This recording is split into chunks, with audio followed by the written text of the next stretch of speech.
Tennessee, after pressure from state lawmakers, the health department will stop outreach to adolescents about all vaccines, not just the COVID shot, according to a report based on internal documents in the Tennessean newspaper. But the threat isn't going away nationwide. Mississippi's Department of Health officer says 7 children there are currently in the ICU. 2 on life support. Okay. But doctors say most children so far haven't shown severe illness. It is not leading to higher levels of hospitalizations or deaths that we can see so far.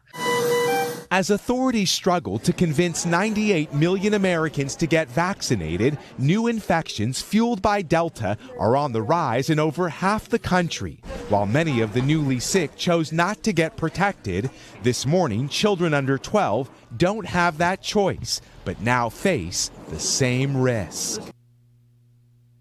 I just, there are people who are on the streets in Cuba, in Haiti.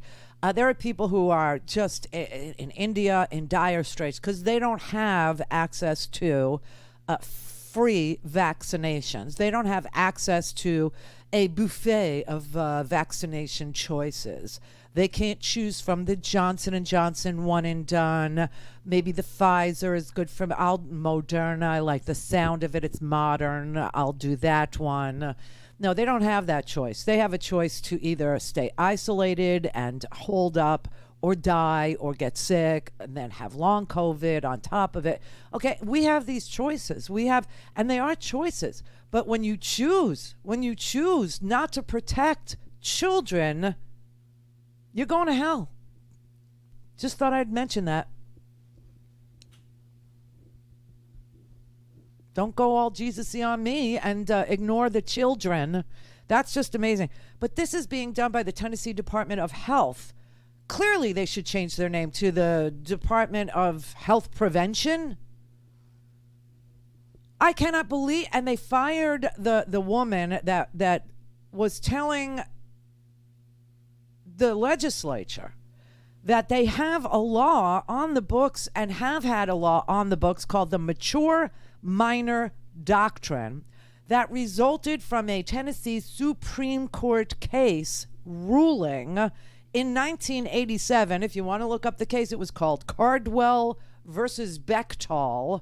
And the Tennessee Supreme Court 34 years ago said that a mature person who is under the age of 18 can request vaccines from measles, I don't even change it to the volunteer state, to the I don't give a crap state. I'm not volunteering for anything. Or simply change it to the infectious disease state, or the, I got it.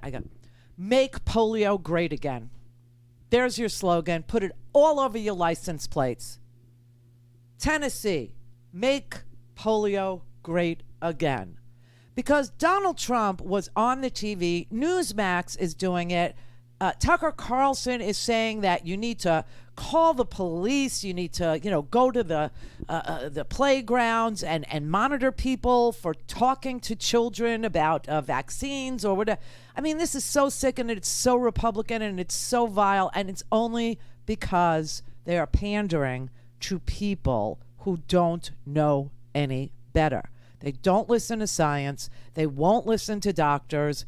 Obviously, they want to die. Some of them are a part of a death cult. Others of them just don't have the information. And this is an attempt to not give the information so that people can make educated choices. This doctor that was fired, she wrote a very passionate piece that was published in her state newspaper, the Tennessean. She said, and this is why I'm reading it, because you might not be aware of what is going on inside of departments of health around our country. And I thought that a little snippet of this might educate you. She said, today I became the 25th of 64 state and territorial immunization program directors to leave their position during this pandemic. Did you know that 24 or 25 of 64 immunization program directors across this country have resigned or have quit in protest. Did you know that? That's 40%. That's 40% of doctors. That is an amazing institutional brain drain. That is literally depriving Americans from the expertise that these public health officials provide for us. I mean, I couldn't believe it. And that's how she opened it. And I thought that was so smart because I had no idea that 40% of the resignations from immunization experts inside our state governments have quit in response while our public health infrastructure is totally trashed in the midst of a pandemic by political actors who are looking to gin up outrage against anything, including a vaccine that works. She said, we're a group of dedicated public health professionals who have worked endless hours to make COVID-19 vaccines the one tool we have to effectively end the scourge of the COVID-19 pandemic available to every person in our jurisdictions. Along the way, we've been disparaged and demeaned and accused and sometimes vilified by a public who opposes or who chooses not to believe in science, and elected and appointed officials who have put their own self-interest above the people they were chosen to represent and protect. On May 6th of 2021, in the advance of the approval of the Pfizer COVID-19 vax for 12 to 15-year-olds, and in response to multiple questions I had received regarding the rules around vaccinating minors, I reached out to the Tennessee Department of Health's General Counsel to request a statement from the lawyer, right? The general counsel is the head lawyer, regarding Tennessee's mature minor doctrine that resulted from a Tennessee Supreme Court case called Cardwell versus Bechtel in 1987. In response, I got a document attached to an email saying, sure. Attached is the new summary of the doctrine that has just recently been posted to the website and is blessed.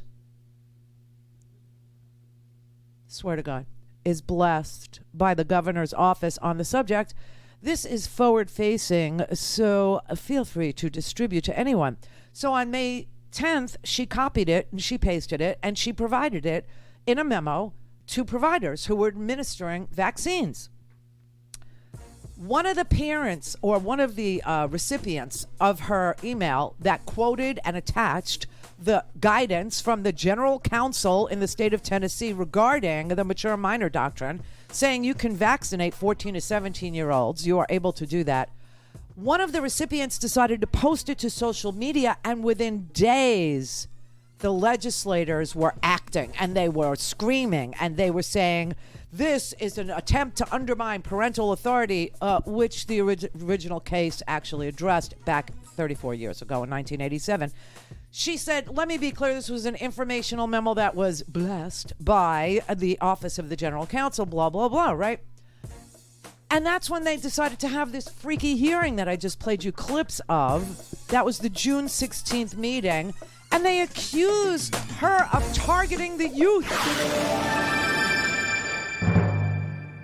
Don't have time to listen to the live show? Want to hear more on your schedule? Go to randyrhodes.com and buy a stinking podcast.